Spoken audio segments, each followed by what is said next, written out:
Good morning, everybody. I'm Bear with BearIndependent.com. It is a crisp 30-something, 38, 39 degrees this morning here in eastern Oklahoma. We're going to do the brief, but before we do, I know you guys love the meatheads, so let's take a look. There they are, munching. Praise the Most High. Somebody said, I can't believe you insult your sheep. You know, the Father calls us sheep. Yeah, you love them, but they're a pain in the ass sometimes. But they taste good. Bear Independent Brief, 14 October 22. DoorDash, Lyft, and Uber saw their stocks plunge after a proposal from the Labor Department was released. The proposal could make it so that regulators and courts could reclassify gig workers as employees instead of contractors. This would raise costs for companies like those listed above, but it could also interfere with the flexible schedules that are such a point of attraction for those looking for side hustles, and in many cases, primary hustles.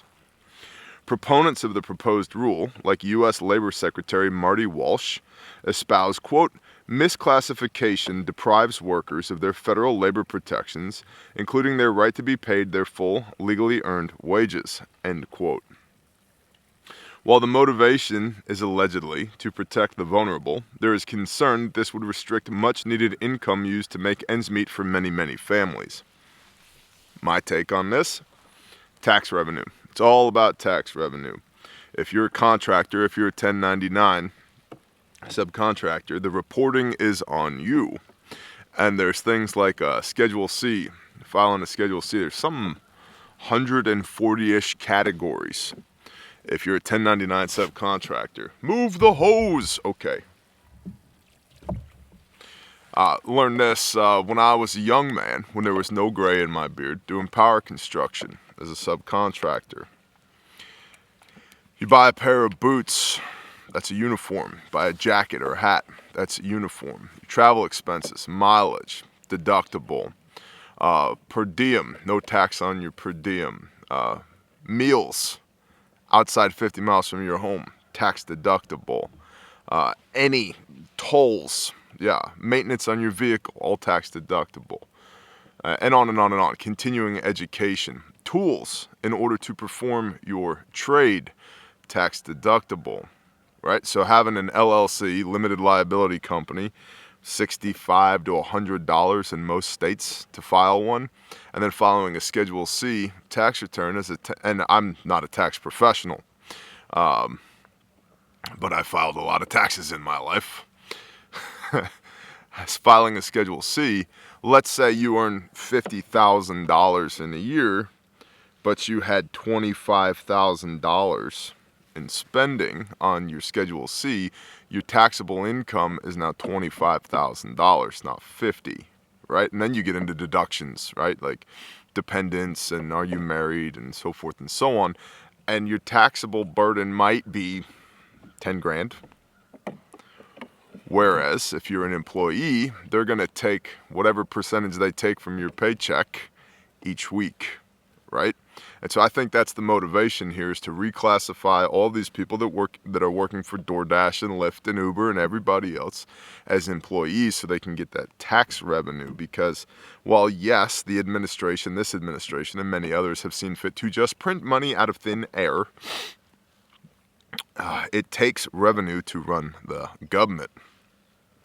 And I don't know if you've noticed, but they're really good at spending it. What's the national debt? 39 trillion or something like that. It's insane. It's insane.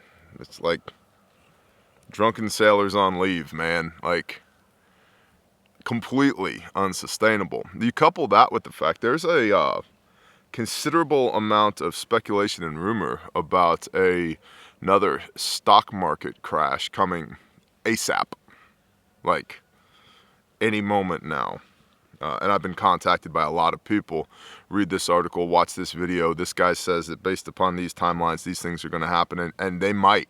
I know even less about the stock markets than I do about filing taxes. That's why I have tax attorneys and CPAs. That's not my job. It's like the tax code's 87,000 pages. 1,000 of it are the things you have to do, and the other 86,000 pages are loopholes so that you don't have to do the things that are in the first 1,000. That's why the whole, like, make the rich pay their fair share. They're gonna see cost benefit analysis. They're gonna pay a CPA and tax attorneys to do their job, and that's gonna cost less than if they paid 40% across the board. So when it's all like, the rich only pay 10% taxes, it's because they know the loopholes, bro. And by the way, like I said, $100 LLC, file a Schedule C as a 1099 subcontractor, that's something any normal person can do. That's something I've done many times in my life, depending on my situation of employment. It works.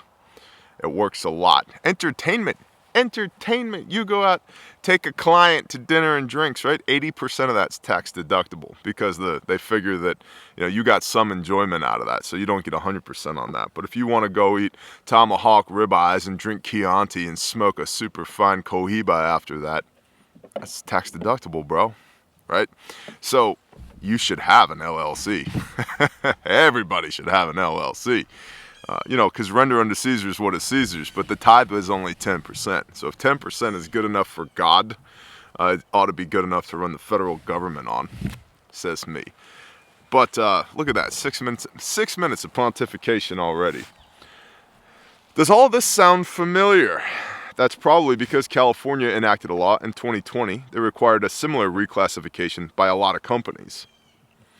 Interestingly, a proposition was approved later that year that provided exemptions to delivery and ride-hailing companies like Uber and Instacart. Millions of Americans are involved in such side hustles, and this type of work has become so infused across so many sectors of society. Especially now, in a time when many families are struggling to afford their grocery bills, it's highly unlikely that the gig economy will not ultimately be protected in some way, whether that looks similar to what happened in California or if it takes another form. Perhaps in a bid to calm public concerns that impact trading, my syntax was wrong there. Perhaps in a bid to calm public concerns that impact trading, Lyft wrote in a blog post that there would be, quote, no immediate or direct impact on Lyft business at this time, end quote, and that it would, quote, not reclassify Lyft drivers as employees, end quote. C.R. Wooters, phenomenal name, Wooters, of Uber, stated similarly that the proposal, quote, takes a measure of approach essentially returning us to the Obama era, during which our industry grew exponentially. In a time of deep economic uncertainty, it's crucial that the Biden administration continues to hear from the more than 50 million people who have found an earning opportunity with companies like ours. The final rule is expected to drop next year after the 45-day period for public comment concludes. Now, Obama era and exponential industrial growth. Let's camp on that just for a moment. Spoke previously about having a long-term mindset, being a long-term thinker, and preparedness is in many ways having a long-term outlook, a long-term worldview, long-range planning, right? We want to foresee potential issues before they arise and mitigate the effects of those issues by being prepared, right? We talk about this all the time. Prepping, at least for us, is nothing more than maintaining normalcy for the people that we love during times of uncertainty, right? Like if I can't go to the grocery store, I can go to the hayfield. And if, Yah forbid, there's no sheep out here, there are deer, right? Many people have said, by the way. I don't understand. I don't get it, Bear Man. Why do you carry a rifle out there in the field and a chest rig on most days? What are you trying to accomplish, man? What are you LARPing out there in the hayfield, showing off for all your sheepers? No. One reason is to get the reps and sets for context and familiarity with the systems that are comprised of the equipment, right? So like when I do a gear review for y'all, it's because I've used the stuff. I didn't take it out of the box, look at it and go, I think that ought to be okay. No, it's got reps and sets on it. It has mud and dirt and hay and water and blood and lots of other stuff on it, right? Sheep shit, cow shit, pine needles, twigs, sweat, right? It's been used, so I can tell you with a modicum of certainty that this is a good product or this is not a good product. That's one way. That's one reason. Another reason is think about my security posture. Everybody who knows me knows that's the guy with the four-wheeler and the rifle. It's not going to be a shock if the threat profile is increased that the guy with the four-wheeler and the rifle still has a four-wheeler and a rifle, right? One less thing. Lastly, this here rifle on my back is chambered in this little 223 pea shooter caliber.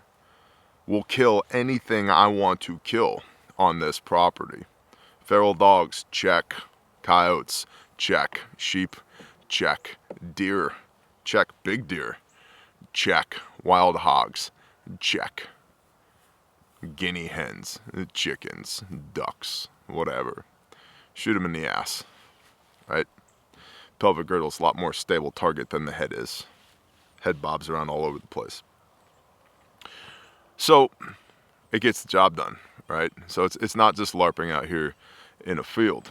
But as far as exponential economic growth during the Obama era and long-term planning, I believe we are in for a period of economic instability in the next 5 to 10 years. And I think the people that are going to have the biggest issue with that, the people and companies that are going to have the biggest issue with that, are those that are heavily leveraged in debt, where their debt load exceeds that of their revenue, their ability to earn. Companies are going to go out of business. Insurance companies right now, as a result of Hurricane Ian, are going out of business. Right? They can't afford to make the payouts to all of their clients. Several of our entities for the last 6 months have been involved in finding new insurance providers. It's like pulling teeth. They're not out there. And if they want to, if they are still out there, they don't want new business. That's an indicator, right? And so weather the storm. Have an idea that the storm is coming. The storm is on the horizon, long-range planning, right? Now, the flip side of that is that long-range planning and having liquidity, not being leveraged in debt, puts you in a position to be able to capitalize on opportunities that will come up in the next 5 to 10 years. Because somebody is going to be literally or figuratively starving to death, and they're going to need an influx of capital. If you have that capital, you can capitalize on that opportunity. Berkshire Hathaway, right? What's his face? Warren Buffett. About 90 years old now. Been highly criticized in the last few years because his picks have not outperformed the S&P for the first time in his entire life. And it's interesting to criticize a guy who has got a personal net worth of $97 billion, who started with $140,000 in cash in the 50s, from $140,000 in cash to $97 billion over the last 60 years. That's a pretty good set of moves that dude made. But how come his picks aren't outperforming the S&P right now? Because he's heavily leveraged in cash, liquidity. Berkshire Hathaway's got $125 billion in cash. Their picks aren't outperforming the S&P because they want to stay liquid, so that as these economic opportunities arise in the next 5 to 10 years, they can buy companies pennies on the dollar because they're liquid. They're not tied up in the market. My understanding, again, I'm not a financial professional, and like I said, I'm not in the stock market. I'm risk averse when it comes to that. I would rather invest in things that are tangible, right? Another good axe, some more sheep, another four-wheeler, a barn, American manufacturing at our companies with Refuge Medical, right? So the economic opportunity will be there for those that have the ability to capitalize on it. For those that don't, it's going to be the intention should be to maintain, to sustain, right? To have that level of resilience that even as the world gets stupider, you don't have to get stupid with it. Now, that's the written brief for today. If you're on Patreon, you've got the links. If you're not on Patreon, you don't. I took a quick spin across the internet just to see what the headlines look like today. And we're probably not going to dive into any one particular article, but just at RT, right, Russian propaganda, just the headlines, interesting. Russia warns it may quit the Black Sea grain deal. Musk explains withdrawal of free Starlink service for Ukraine. Erdogan backs Putin's idea of a gas hub. The French accusations twist reality, says Putin. Russia reacts to Azov neo-Nazi platform at prestigious U.S. university. Top EU diplomat makes controversial jungle comparison. Pelosi wanted to punch Trump in the face. UN reports progress on the Zaporozhye nuclear power plant talks. Let's see. Musk under federal investigation, according to Twitter's attorneys. France will start exporting gas to Germany. Tulsi Gabbard is defecting from the Democrats. South Korea sanctions Pyongyang. Let's see. Belarus is on high terrorist alert. Beijing fumes over the latest foreign visit to Taiwan. And German inflation hits post-reunification high. And illegal immigration into the European Union soars. And Putin offers Turkey a deal on European Union gas supplies because he can't sell it to the EU right now, so maybe he could sell it to Turkey.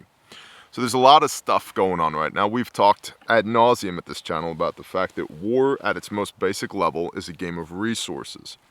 The allocation of certain resources towards the acquisition of or defense of other certain resources, usually men with guns and bombs and tanks and planes and trucks and lions and tigers and bears, oh my, against the acquisition of somebody else's resources. We're going to go take this water, Crimean Peninsula, anybody?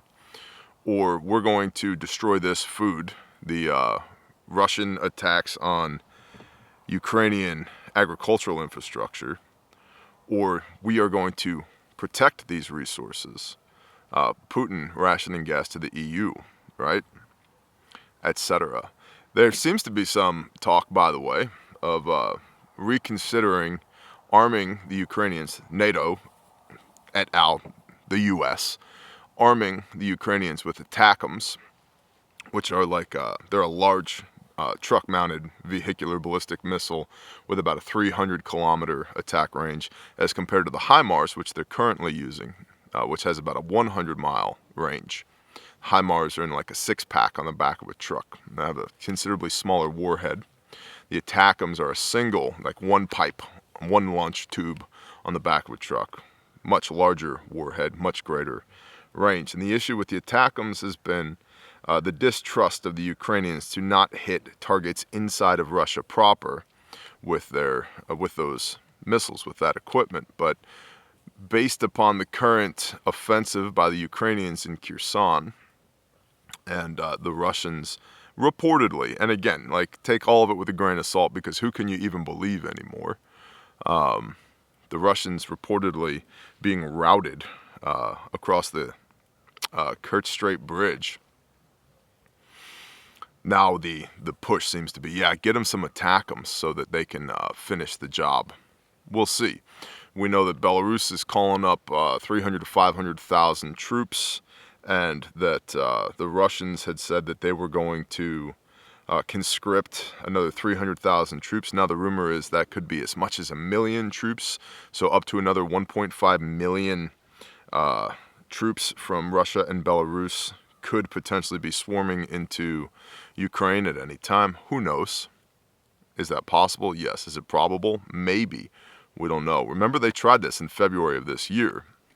There were Russian BTGs, battalion tactical groups, that deployed from Belarus into Ukraine. They used Belarus as a jumping off point. And we talked about Lukashenko, and who's the president of Belarus, and Putin, and it looks like Putin is trying to recreate, for better or for worse, depending on who you are and what your situation is and your worldview is, the former Soviet Union, right? getting all of those former Soviet states, FSU states, back under the control of Russia. What's interesting is I heard in an interview with a general, NATO general, former NATO general recently, who said something to the effect of, what Putin fails to realize is that Russia had never been safer with NATO countries on their doorstep. That's an interesting take, because whether you agree with that or not, it shows the mindset, or at least one of the prevailing mindsets within NATO as an organization. Now, obviously that comment was meant for the public, and so we always have to be aware of, what their front-facing verbiage is as compared to what they say behind closed doors. But I think, based upon what we've seen thus far, the NATO strategy is to attempt to bleed Russia dry in Ukraine so that there is not a full-blown conventional third-generation war on Europe proper. We'll see.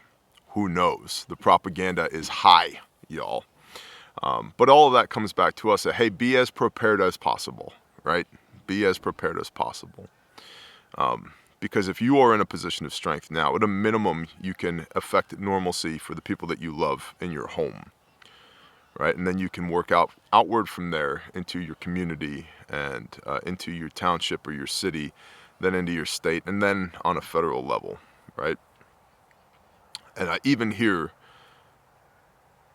domestically in the United States of America, like I said, I think things are going to get weird for a while. There's going to be a modicum of hardship, and dare I say, we've earned it through gross negligence at this point. Soft men have created hard times, right?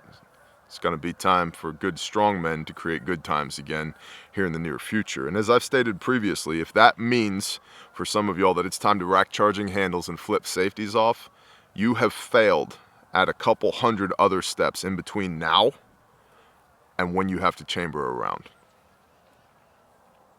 Resilience. Positivity, dare I say. The future is bright if you can endure it. Hopefully that brightness isn't the flash of a nuclear weapon being exploded domestically, but who knows, right? And if it is, many of us won't have to worry about anything at all. And if it's not, good, endure, sustain. That's the brief for today. Special shout out to the patrons. Thank you for supporting the show. It's $5 a month on Patreon, and it's the best $5 you can spend on the internet. It's not an I love me, you should love me too page. There's a ton of exclusive content at Patreon. So if you like this show, if you like this channel and what we're about, please consider supporting us on Patreon. If $5 a month is a no-go for you right now, please give this video a thumbs up and share it with somebody you love. If you're new here, consider subscribing. We would appreciate that greatly. Trying to get to 200,000 subs, so if you could help us do that, that would be wonderful.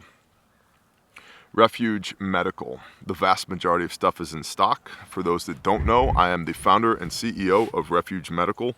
We make handmade, made in America, guaranteed forever first aid kits, real first aid kits, no glow sticks and rape whistles, real top-notch, name brand, life-saving, not Chinese garbage medical equipment. You can find that at refugemedical.com. We are on 4 continents with all branches of the U.S. Armed Forces electively. We iterate and pressure test our stuff using Joint Special Operations Command elements, SEALs, SF, Force Recon Marines, who take our stuff and abuse the ever-loving crap out of it so that you get a good product. And if you're a mom in a minivan or a school principal or you work in cubicle land, you still need a life-saving first aid kit, because statistically as Americans, the most dangerous thing we do is drive.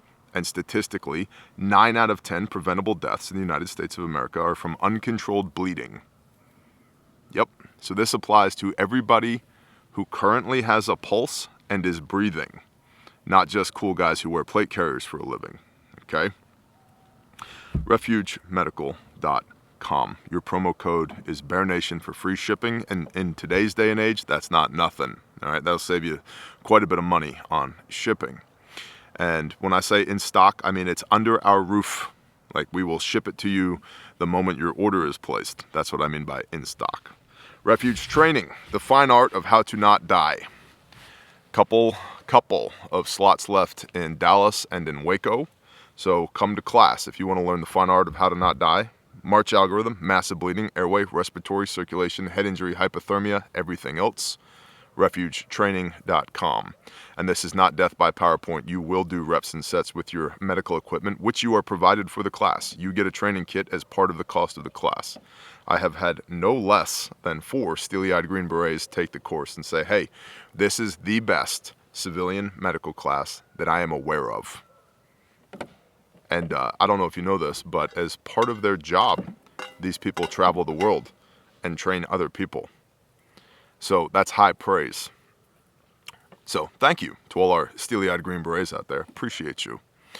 refugetraining.com. And then Grindstone Ministries. We have a deployment spinning up for Hurricane Ian relief. If you'd like to be a part of that, to come to Florida with us and do good works, you can visit grindstoneministries.com and sign up for the email news blast. And if you'd like to donate to support our efforts, you can do that at grindstoneministries.com as well.